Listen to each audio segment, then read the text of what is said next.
nosotros somos los integrantes del equipo número 2. Nos toca, los integrantes del equipo número 2, ya me trabé, conformados por Emanuel Hurtado González, Edwin Joel Cornejo Chávez, Andrea Joana Ortega Hernández y yo, su servidor Rodrigo Torres Rivera. Entonces comenzamos primero con Edwin. Ok, Adelante. bueno, empecemos por los lenguajes de hardware de bajo nivel. Los lenguajes de programación son fundamentales y están en todas partes. Estos se ocupan de funcionar todo tipo de máquinas. Entre los principales sistemas utilizados está el lenguaje de bajo nivel. Eh, Este se encarga de, de actuar de forma directa en comunicación con el hardware. Comencemos con qué es. Es un lenguaje de bajo nivel. Este es un tipo de lenguaje de programación que contiene instrucciones básicas que son reconocidas por la computadora. El código de bajo nivel suele ser incomprensible por los humanos. Eh, Pasando al siguiente tema, tenemos los tipos de lenguajes de bajo nivel. No es un lenguaje específico, sino más bien se conforma en tres, que es el código binario, el lenguaje máquina y el lenguaje ensamblador. Eh, Primeramente tenemos el código binario. El código binario es el lenguaje más básico. Este se conforma en, en parte de todos los lenguajes sistemas informáticos. Este es muy sencillo de utilizar, ya que solamente tiene unos y ceros, en donde el uno representa el todo y el cero representa el nada. El siguiente es el lenguaje máquina. Es bastante utilizado, ya que este va a ser el código en el que se va a comunicar con las instrucciones a la máquina. Es indispensable el uso de este lenguaje. Con él se enviará de forma literal todas las tareas a la máquina. El siguiente es el lenguaje ensamblador. Este es un tipo de lenguaje muy ligado al hardware y se necesitan herramientas especiales para convertirlo al lenguaje máquina, para que los códigos se utilicen, para que los códigos utilizados sean descifrados y directamente por el ordenador. Y bueno, aquí tenemos una representación gráfica en la anterior. Cómo es como el ciclo. Primero está el programador en la siguiente. Ok, está el programador que utiliza en un editor para hacer el código fuente. Después pasa al compilador, que es el intérprete, y sigue el lenguaje máquina. Y de aquí pasa al microprocesador, que sería el lenguaje ensamblador. Y bueno, eso es todo. Siguiente tema. Ok. Aquí hay que hacer hincapié en algo que se conoce como microcódigo. Aunque se dice que el lenguaje ensamblador pues, es el lenguaje más básico para programar una computadora, en realidad existe este microcódigo que permite implementar con el hardware que contiene el CPU, que pueden ser los registros, los buses de direcciones y las señales para poder generar todas las instrucciones que la máquina tiene. Por ejemplo, la operación de suma está formada por está formada por varias instrucciones, digo, por varias componentes de la CPU que todos se trabajan en conjunto para llevar a cabo esa operación, la operación de suma. Algunos, por ejemplo, microprocesadores no cuentan con operaciones avanzadas como de multiplicación, pero es posible implementarlas mediante la técnica microprogramada o microcódigo.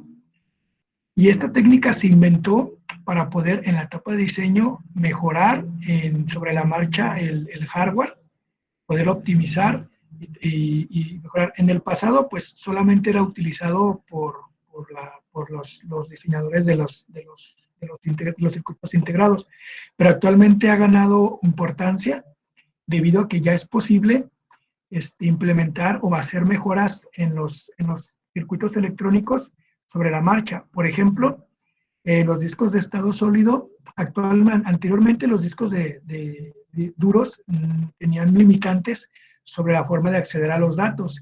Entonces, pues una vez programada no se podía obtener una mejora. Pero como los discos de estado sólido han cambiado y permiten acceder a una matriz más de memoria de una manera más eficiente, entonces es posible nosotros implementar o mejorar los puntos de acceso, hacer que el hardware se comporte, y para eso nosotros necesitamos escribir lo que se conoce como el firmware, que es el microcódigo. Otra aplicación también consiste en la escritura del BIOS, que es el dispositivo básico de entrada y salida. Anteriormente, pues como dije, los ingenieros en computación, pues solamente en la etapa de diseño del microprocesador del CPU, nada más era el único momento en el que podían interactuar con este microcódigo o utilizar la técnica vieja que era el alambrado básico. Pero ahora con los nuevos chips, nuevos sistemas y nuevas mejoras en las técnicas, es posible sobre la marcha mejorar y actualizar lo que antes no se podía actualizar o estaba fijo, como el BIOS o el firmware. Entonces, ahora lo siguiente.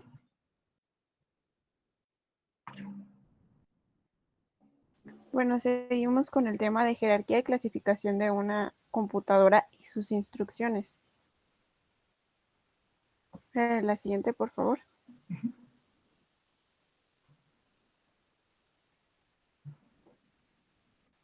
Bueno, comencemos por el tema de jerarquía de una computadora. La jerarquía de niveles de sistema informático es la combinación de diferentes niveles que conecta la computadora con el usuario y que hace uso de las computadoras. Aquí tenemos una imagen, una tabla donde vienen los diferentes niveles que a continuación explicaré. La siguiente. Bueno, está el nivel 6, que es el del usuario, que consiste en usuarios y programas ejecutables. Pensamos en este nivel, nosotros pensamos en términos de la aplicación y se ejecuta. Está el nivel 6, que se llama lenguaje de alto nivel, donde interactuamos cuando escribimos programas con lenguajes de programación, diferentes tipos de lenguaje, como es el C++, el Java, etc. Luego está el nivel 4, que es lenguaje ensamblador. Este es producido por compiladores o escrito directamente por programadores. Es muy cercano a la arquitectura de la computadora. Pasamos al siguiente.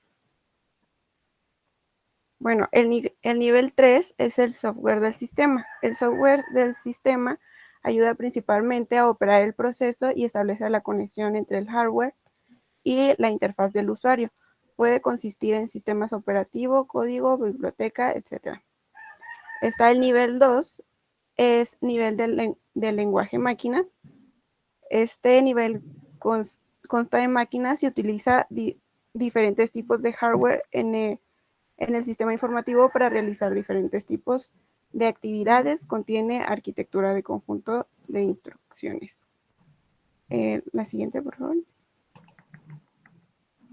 El nivel del control. El control es el nivel en el que se utiliza el microcódigo. En el sistema, las unidades de control están incluidas en este nivel de sistema informático. Y el último nivel, que es el nivel 0, que es lógica digital. La lógica digital es la base de la computación digital y proporciona una comprensión fundamental de cómo los circuitos y el hardware se comunican dentro de una computadora. Consta de varios circuitos y puertas. Con la siguiente.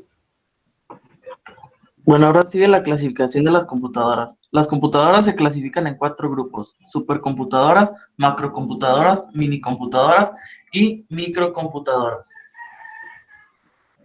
Primero vamos con las supercomputadoras. Una supercomputadora es el tipo de computadora más potente y más rápido que existe en el momento dado. Estas máquinas están diseñadas para procesar enormes cantidades de información en poco tiempo y son dedicadas a una tarea específica, militar, científica, etc.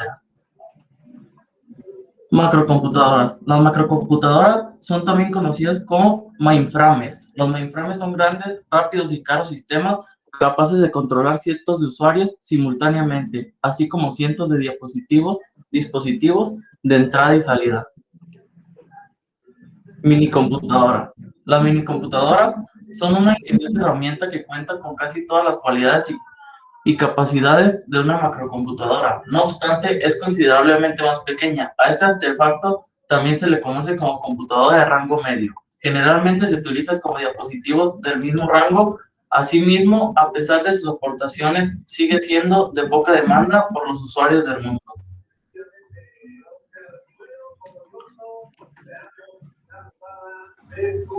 Microcomputadoras. Las microcomputadoras son equipos que han permitido hacer la informática un aspecto de la cotidianidad y no un asunto para personas expertas, como hasta muy poco tiempo lo eran de los computadores. En la actualidad existen millones de equipos alrededor del mundo y a pesar de formar parte de las actividades de cualquier sector, tanto para el ocio como para el hogar.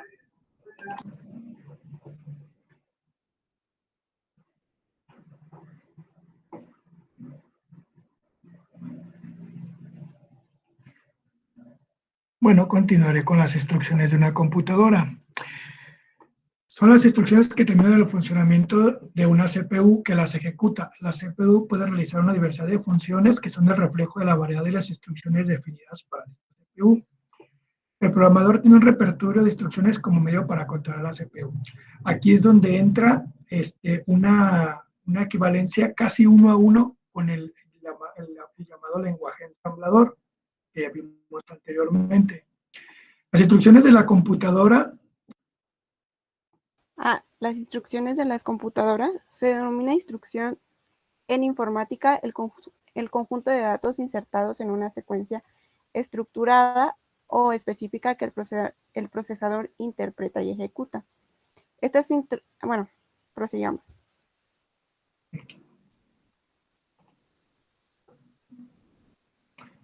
Aquí tenemos las instrucciones de transferencia de datos y las instrucciones aritméticas. Como podemos ver aquí, vemos la correspondencia 1 a 1 de lo que sería el lenguaje ensamblador con estas.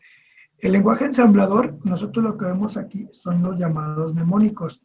Esto tiene una correspondencia con un código binario directamente que representa para la CPU o para el microprocesador una instrucción, y eso a su vez significa para la unidad de control una serie de microinstrucciones en el control microprogramado que deben de ejecutarse para llevar a cabo dicha instrucción. Esta podría ser la instrucción más básica que el programador usualmente se enfrentaría para cargar. Tenemos de transferencia de datos e instrucciones aritméticas. Las instrucciones de transferencia de datos se darían de la CPU a la memoria y las instrucciones aritméticas serían encargadas a la unidad aritmética lógica dentro del procesador. También tenemos instrucciones lógicas. Estas también tienen un código binario correspondiente que la unidad de control interpretará y pasará a ejecutar mediante una serie de pequeñas instrucciones microprogramadas o alambradas a la ALU para que ésta lleve a cabo las operaciones lógicas como la O, la I, la O exclusiva, la de prueba o la NOT, prueba de bits. O instrucciones también tenemos las instrucciones de salto. Estas instrucciones de salto, como vemos aquí, son jumper, salta sin cero, salta no, serán ejecutadas, decodificadas nuevamente por la unidad de control y en interacción o en ayuda del contador de programa. El contador de programa es el que lleva a cabo la dirección de la próxima dirección a ejecutar. Nuevamente, tienen una correspondencia a un código binario de ceros y unos que interpretará nuestra unidad de control y se traducirá a una serie de microoperaciones que realizarán los registros y las señales del computador para llevar a cabo esta instrucción. Tenemos las instrucciones de entrada y salida y las instrucciones de control. Las instrucciones de entrada y salida, aquí hay que entender algo muy importante. Dependiendo del esquema que nuestra computadora maneje, en realidad nuestra computadora, nuestra CPU, solamente interactúa con la memoria. Entonces, para poder ella dar entrada o salida de datos, necesita ir a una dirección específica de la memoria que representará un puerto de salida. Es decir, el teclado tiene una dirección en memoria específica donde la circuitería del teclado colocará todas las letras que nosotros presionemos para que la CPU pueda accederlas, pero se colocarán como si fueran una dirección en memoria. Si nosotros queremos o la CPU desea mandar datos de salida, los colocará en una sección de memoria muy importante y de ahí los chips de video se encargarán de sacarla y tomarla y presentarla en la pantalla. También tenemos las instrucciones de control del sistema. Son aquellas instrucciones que se ejecutan solo cuando el procesador está en un estado privilegiado o ejecuta un programa que está en una zona privilegiada de memoria. Se había mencionado anteriormente los niveles en la jerarquía de organización de un sistema de cómputo. Aquí es donde entra el sistema operativo. Para nosotros, si usualmente somos varios usuarios, como en esta presentación, trabajando todos al mismo tiempo en una computadora, nos interesaría tener un mecanismo de protección para evitar que nosotros pudiéramos borrar o interferir con los otros usuarios. Entonces, el encargado de realizar eso es el sistema operativo y utiliza estas instrucciones de control del sistema que le permiten a él y solamente a él, mediante el CPU, permitir el acceso a zonas de memoria o archivos de cada usuario. Ya de ahí entramos rápidamente a lo que sería una clasificación general de computadoras. Dado lo que ya vimos antes, podemos clasificar las computadoras según el tamaño, que ya se mencionó, desde supercomputadoras, macrocomputadoras, minicomputadoras y microcomputadoras. También las podemos clasificar según su procesamiento tecnológico y funcionalidad, donde entran las computadoras digitales y las computadoras analógicas, y las que son mezclas las dos, híbridas. Aquí es muy importante destacar que aunque las computadoras que actualmente nosotros manejamos son digitales, el hecho de que sean digitales no significa que se manejen simplemente con energía eléctrica, porque, por ejemplo, la computadora de diferencias, una computadora de propósito especial que creó Charles Babbage, es una computadora de tipo digital. También las computadoras que se utilizaban antes, o las primeras calculadoras electromecánicas o mecánicas, para poder sumar y restar, eran computadoras digitales, pero puramente mecánicas, o tenían un motor para poder rotar los cilindros. O sea, lo digital se refiere más que nada a cómo se presenta la información, si es de tipo discreto o es de tipo continuo. De tipo discreto entraría una representación matemática llamadas matemáticas discretas para poder representar la información. Las computadoras analógicas, por otro lado, en realidad usualmente no son de propósito general, son de propósito específico y usualmente utilizan algún fenómeno físico para poder funcionar. Un ejemplo de computadoras analógicas podría ser igual, nuevamente, computadoras analógicas mecánicas o electromecánicas. Una de las computadoras analógicas más antiguas que conozco es el analizador de armónicos de George Michelson, el cual permite, mediante una serie de adición o sucesión de amplitudes de funciones senos y cosenos, construir mediante series de Fourier cualquier función o representación. Dicha computadora fue utilizada para calcular la velocidad de la luz, cuando no existían las computadoras que conocemos actualmente. Otro tipo de computadoras análogas son las computadoras diferenciales o las computadoras de diferenciales, como la calculadora de ángulos de tiro en militares que se utilizaron durante la Segunda Guerra Mundial. Estas computadoras contienen cilindros donde se encuentran grabados funciones o funciones completas continuas que describen diferentes comportamientos de una bala, de un misil o un proyectil disparado bajo diferentes condiciones. Lo que hace estos cilindros es que mediante una serie de palancas pueden desplazarse alrededor y traducirse esto en información visual, en regletas que le permiten al artillero calcular la elevación y el ángulo de tiro y la potencia de la pólvora para poder realizar el disparo. Estas computadoras se utilizaron antiguamente, cuando no existían las computadoras que conocemos actualmente. Estas computadoras utilizan de la rama de las matemáticas que se le llama rama continua de estudio. El ejemplo es la rama de matemáticas llamada cálculo, para poder realizar su funcionamiento. Computadoras híbridas, pues serían computadoras que utilizan los dos tipos de medios para hacer, ya sea que utilicen un sistema para convertir las señales análogas a señales digitales y viceversa, las señales digitales a señales análogas. Un ejemplo bueno, utilizado serían los microcontroladores. Usualmente los microcontroladores realizan una operación digital y traducen esa operación digital mediante un convertidor analógico digital a señales análogas para controlar diferentes mecanismos como el arranque o avance de un motor. Ese es un ejemplo. O diferentes procesos industriales en nuestro caso serían los pilotos automáticos de los aviones, que las computadoras digitales traducen la dirección y todo, lo procesan de manera discreta y la convierten de algún método a una manera análoga, que se traduciría en la presión de la válvula de fluido para mover los alerones del avión y poderlo dirigir. Y pues ya, por último, esta sería nuestra biografía. Estas son las direcciones de donde se obtuvo para obtener la información. Por ejemplo, conociendo el algoritmo, web.com, la universidad, uv.edu, actividad de nuestros expertos, donde cubrimos el lenguaje de bajo nivel, características, y también el libro de organización y arquitectura de computadoras está en la edición Practice Hall. Si alguien desea, puede utilizar o buscar Google o descargar algún libro sobre el tema de organización y arquitectura de computadoras.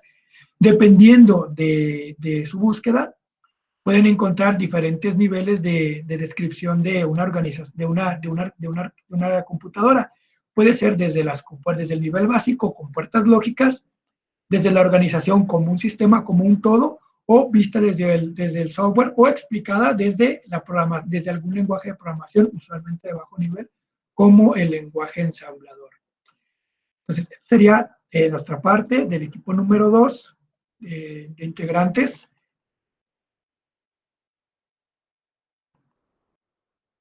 Al principio, Emanuel Hurtado González, Edwin Joel Cornejo Chávez y nuestra compañera Andrea Yolanda Ortegas y su servidor Rodrigo Torres Rivera.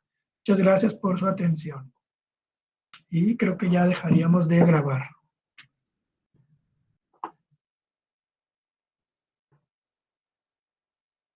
Bueno.